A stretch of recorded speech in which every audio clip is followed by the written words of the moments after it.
said, I call it the closet rule. This is David Ray, Pastor David Ray in California. I said, what's the closet rule? He said, well, just clean out a closet and go look at it 2 weeks later. It'll be full. Okay. Doesn't matter.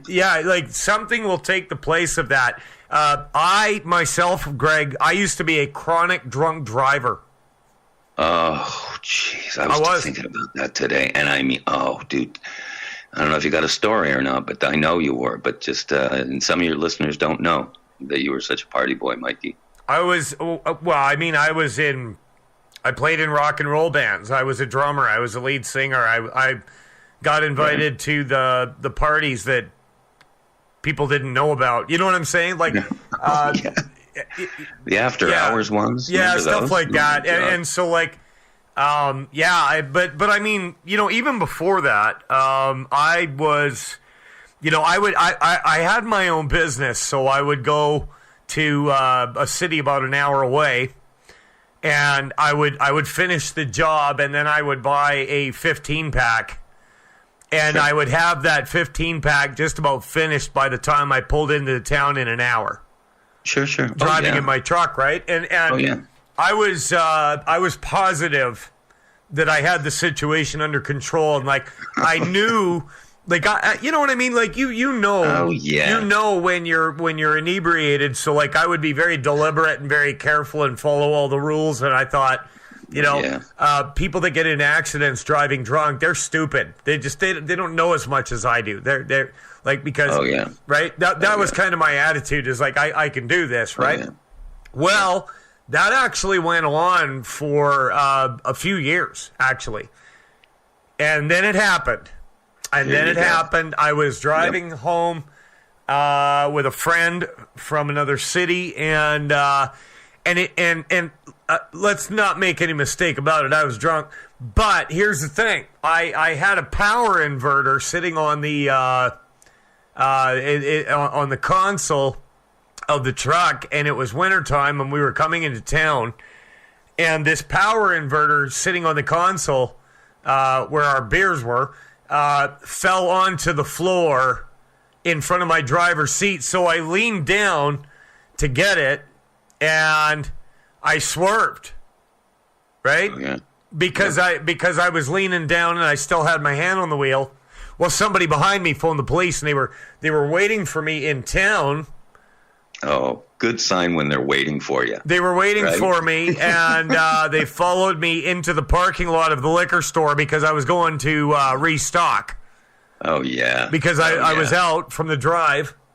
Now here's the other thing about the whole story is that I had a knockoff AK-47.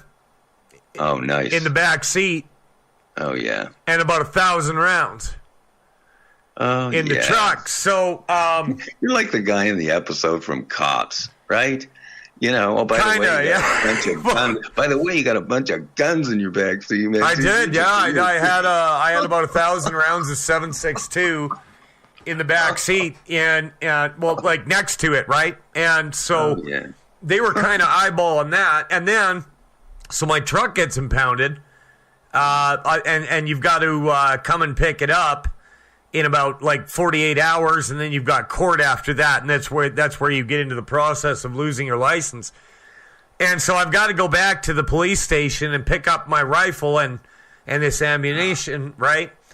And so the sergeant says to me, and this is cop talk, of course, I'm intrigued as to why you had the amount of ammunition that you did.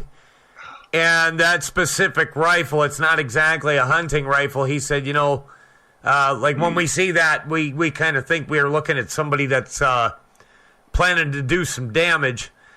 And I said, I'm a member of the shooting club. It's nothing for me to go through 200 rounds in a trip. So you know what I mean? And I have no violent crime on my criminal record. So, I guess if there was something funny out of the whole thing is that I had to wait for my friend to come and pick me up. So I sat on the front steps of the police station for 20 minutes on the side of a very busy highway intersection, holding what looked like an AK-47 with a big pile of bullets beside me. And so I'm thinking, like, people probably were wondering, what's this guy doing? You know what I mean? Dude, it's good you weren't in the States, man. Dude, you wouldn't have lasted 30 seconds. Come on. Wow. Well, I got to say, it was odd for Canada. I mean, you'd think you would see something like that more readily in the United States, right? But that was on the Canadian side. And so, I was, I was drunk all the time at one time in my life. And that's kind of how I lived my life. I was highly functioning. I got to work. I you know what I mean? But sure. It was definitely